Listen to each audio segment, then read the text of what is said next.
Assalamualaikum. Aduh, sebelumnya mohon maaf ya kalau suaraku agak merdu-merdu gimana gitu. Serak-serak basah. Kebetulan lagi kurang fit aja, jadi agak sedikit serak-serak, nggak apa-apa ya. Iya, gimana teman-teman kabarnya? Semoga aja semuanya dalam keadaan sehat dan baik-baik aja ya. Nah, sehubungan dengan ini kali pertamanya saya bergabung di YouTube, maka izinkan saya untuk memperkenalkan diri saya dahulu ya, terlebih dahulu. Singkat saja, saya ini adalah seorang ibu rumah tangga. Saya punya 3 orang anak, dan saat ini saya sedang bekerja sebagai pekerja migran di negara Taiwan. Nah, itulah mengapa makanya saya excited sekali ingin membuat konten segala hal yang berbau-bau tentang pekerja migran, khususnya di negara tujuan Taiwan. Sebelumnya saya mohon maaf banget, saya membuat konten ini tidak bermaksud untuk menggurui teman-teman semua, apalagi untuk yang sudah senior di sini. Karena saya membuat ini didedikasikan spesial sekali untuk teman-teman perempuan-perempuan di luar sana yang ingin ada niat bekerja untuk bekerja di negeri Taiwan ini ya, dan khususnya yang belum berpengalaman sama sekali seperti saya dulu, belum pernah berpengalaman sama sekali bekerja di Taiwan. Untuk itu saya pikir dengan pengalaman saya selama 2 tahun bekerja di Taiwan ini sudah cukup untuk bisa berbagi ilmu dan pengalaman saya berdasarkan atas real dari apa yang saya alami selama 2 tahun di sini. Gitu. Ya udah, untuk mempersingkat, kita langsung aja ke pokok pembahasannya. Di video ini sesuai judulnya ya, saya akan menjelaskan bagaimana cara dan proses untuk bisa bekerja di Taiwan. Karena seperti yang kita tahu ya, mulai sekarang pemerintah Taiwan ini sudah membuka kembali pekerja migran dari Indonesia untuk masuk ke Taiwan untuk bisa bekerja kembali di sini. Setelah kemarin terhenti hampir kurang lebih 2 tahun lah ya. 2 tahun lamanya ya tutup karena efek pandemi kemarin itu. Dan teman-teman seangkatan saya pun sekarang yang waktu itu belum bisa berangkat karena terhenti karena pandemi itu, sekarang kabarnya sudah mulai kembali menjalani proses lanjutan di PT tempat bernaung kami dulu. Oh iya, untuk teman-teman aku semuanya yang seangkatan waktu itu yang sekarang sudah menjalani proses di PT lagi, selamat ya untuk kalian. Mudah-mudahan prosesnya berjalan lancar dan bisa segera nyusul kita deh di sini. Hore, kangen banget sama kalian.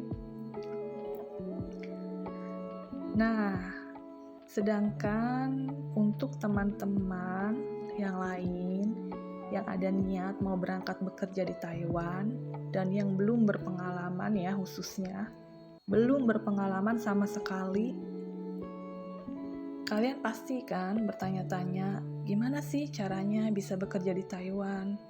Langkah apa saja yang harus dilakukan dan bagaimana prosesnya. Oke, di sini saya akan bantu ulas semua ya, dari mulai pendaftaran sampai bisa menginjakan kaki di negeri Taiwan ini. Jadi buat teman-teman stay tune terus, jangan di skip-skip biar nggak gagal paham. Yuk kita langsung mulai aja. Di sini terlebih dahulu saya akan bahas untuk masalah biaya dan lama waktu prosesnya. Oke, untuk masalah biayanya, ini khusus untuk calon pekerja migran perempuan ya teman-teman. Ingat ya, untuk calon pekerja perempuan. Teman-teman tidak perlu memikirkan biaya sama sekali. Karena semua pembiayaan dari makan, asrama, biaya proses, itu dari awal sampai akhir semua ditanggulangi atau di-cover oleh PT yang bekerja sama dengan bank-bank terkait. Jadi, teman-teman itu cukup bawa aja uang seperlunya untuk kebutuhan teman-teman selama berada di asrama PT itu. Nah, kalau untuk lamanya proses ya, maksudnya untuk lama proses selama di asrama PT itu tergantung teman-teman sendiri. Minimal paling cepat itu sekitar 3 bulan teman-teman udah bisa terbang. Itu kalau yang cepat ya teman-teman. Kalau kata kita mah rezeki-rezekian lah gitu.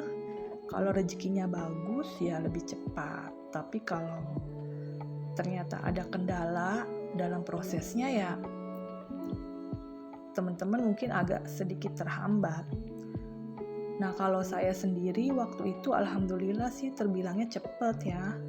Saya hanya menghabiskan waktu dalam kurang lebih 3 bulan kalau nggak salah. Ya, sekali lagi saya jelaskan bahwa lamanya proses di PT itu tergantung proses kita sendiri. Minimal 3 bulan sudah terbang dan paling lamanya ya tergantung dari kendala apa yang terjadi di prosesnya teman-teman tersebut gitu. Gimana? Udah jelas ya untuk biaya dan lamanya proses? Kalau ada yang belum jelas, teman-teman bisa tanya di komen aja di bawah, nanti aku pasti jawab. Oke, sekarang kita langsung ke gimana sih caranya untuk biaya untuk bisa bekerja di Taiwan dan langkah apa saja serta persyaratannya tuh apa aja gitu. Yang pertama, yang pastinya itu adalah pendaftaran. Jadi, teman-teman bisa melakukan pendaftaran ke PT atau instansi pilihan teman-teman ya, terserah ada banyak kan PT-PT-nya.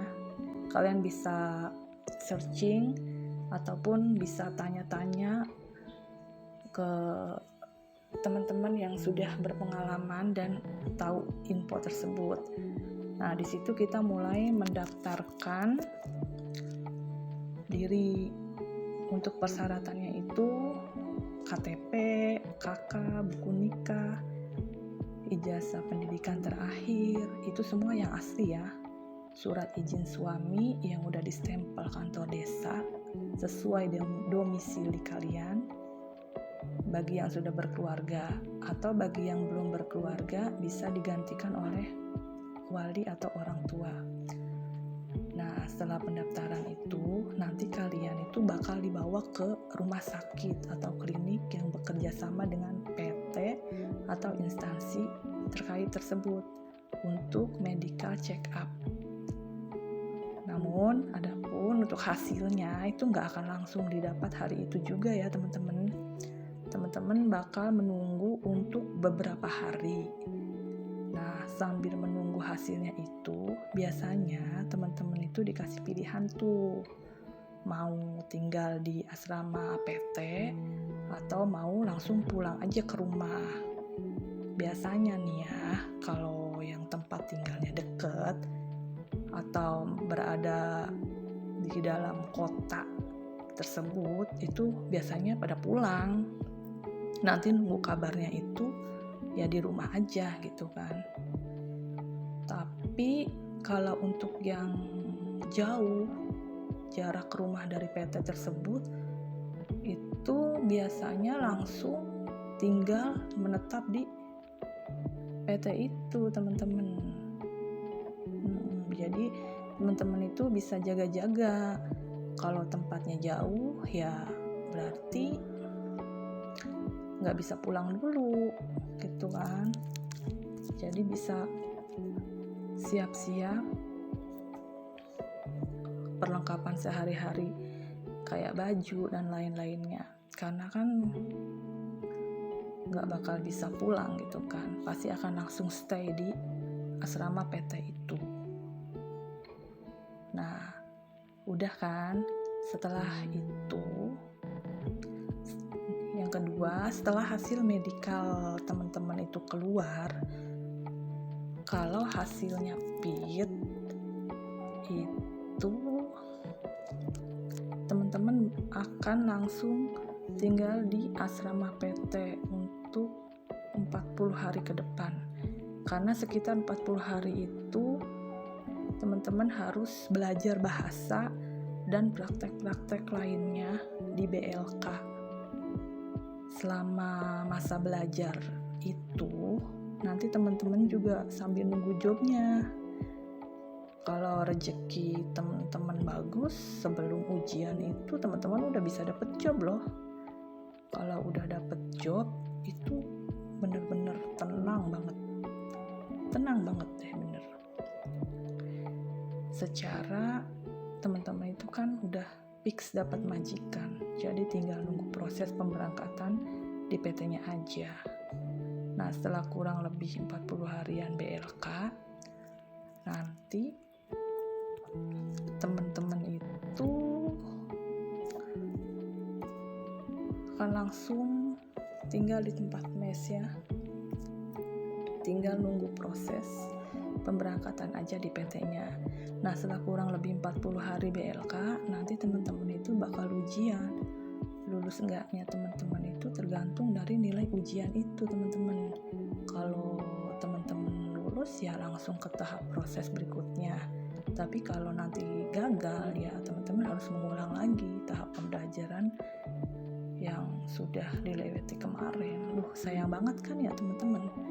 Makanya saran saya selama teman-teman belajar itu di BLK, fokus teman-teman supaya nggak butuh waktu terlalu lama untuk bisa berangkat bekerja ke Taiwan. Terus ujian, biasanya PT akan memberikan izin untuk teman-teman bisa pulang dulu ke rumah selama beberapa waktu sampai dipanggil kembali ke PT untuk proses selanjutnya. Sebelum pulang itu, teman-teman biasanya harus menandatangani surat perjanjian bahwa teman-teman akan kembali lagi ke PT, dan kalau melanggar ya kalian dianggap mengundurkan diri dari pencalonan calon tenaga kerja, dan dengan sanksinya teman-teman wajib mengeluarkan sejumlah uang kepada PT tersebut sebagai tindakan denda atau pengganti ke PT terkait. Lanjut cerita, habis itu kalian kan udah pulang tuh ya ke rumah. Nah lanjut deh tunggu kabar dari PT. Setelah dapat kabar dari PT, nanti kalian tuh langsung berangkat ke PT lagi seperti biasa. Siap-siap ya, siap-siap loh, bawa segala kebutuhan kalian, jangan ada yang ketinggalan.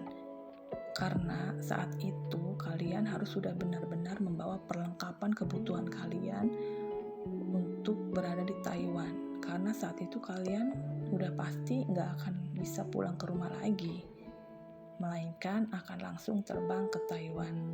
Jadi perhatikan barang bawaan kalian. Nah untuk nextnya nanti aku bikinin deh video tentang apa aja yang wajib kalian bawa ketika kalian mau terbang ke Taiwan. Nah balik lagi ke proses PT ya. Setelah kalian sampai PT, nanti di situ kalian melanjutkan lagi proses berikutnya. Di antaranya itu medical check up lagi, kemudian teto dan PAP.